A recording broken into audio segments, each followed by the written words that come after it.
In the 1973 Disney movie, The World's Greatest Athlete, Nanu, a Tarzan-like wild child from Africa, could outrun a cheetah in his bare feet.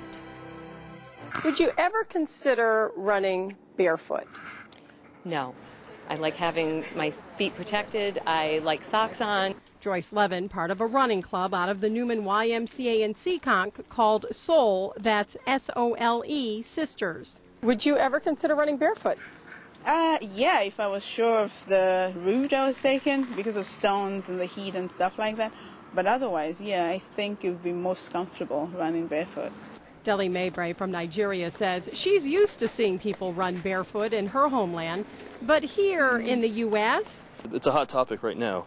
Morse Silva is a physical therapist who treats mainly runners in his practice. He's seen the science, the latest research that suggests running barefoot or in minimal footwear is kinder and gentler to our feet and the way we were actually built to run.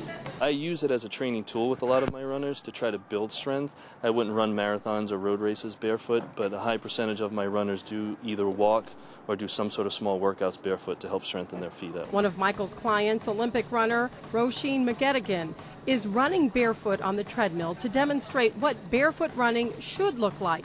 You'll notice she lands with a springy step towards the middle or front of the foot. By the way, this is how Roisin runs in her running shoes. But most shoe runners heel strike, and over time, that can cause injuries. And yeah, when we're kids, we ran barefoot.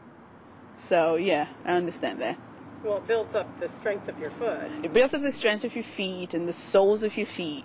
But there's rocks and glass and other debris to worry about, so more and more people are opting to wear the next best thing, something called Vibram 5 Fingers. They're a little odd looking and they take a little time to get used to, but they are the next best thing to walking or running barefoot. There are some advantages of using the minimalist shoe similar to barefoot. With the shoe, at least you have some protection on the bottom of your foot. And they should be used gradually until you get used to them. Amanda Ferreira runs as often as she can. She says forget about running barefoot or using minimalist shoes. I'm just used to sneakers. How many running shoes have you been through? Quite a few. I've gone through all the different brands and everything. I finally found the ones that I like now. I always tell people when they go to buy a shoe that make sure you go to the shoe store last, because your feet are going to swell a little bit, and when you exercise, your feet will swell. Dr. Mark Enander is the president of the Rhode Island Podiatric Medical Association. He says a good running shoe should have a thick, durable outer sole for shock absorbency. The heel should be higher and more cushioned. Want to get a good workout walking? He uses this shoe, the new Skechers. The premise of this is that when you walk in this midsole material is very cushioned, and it's supposed to mimic actually walking in the sand so that your heel actually pushes into the, when you make impact, the heel pushes down into the midsole of the shoe. A very good workout. Your calves and your hamstrings will definitely be sore the next day, the first time you use them.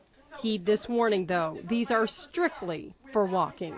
Do not run in these. If you run in these, I can't imagine, but I would imagine there'd be a lot of falls associated. It is very unnatural. A lot of options out there for runners and walkers. It's all about personal preference and finding the right shoes or perhaps no shoes. Want more information on the barefoot running research? It was done out of Harvard and published in the journal Nature. Log on to turn10.com, keyword health. And that's Health Check. Barbara Morse Silva, NBC 10 News.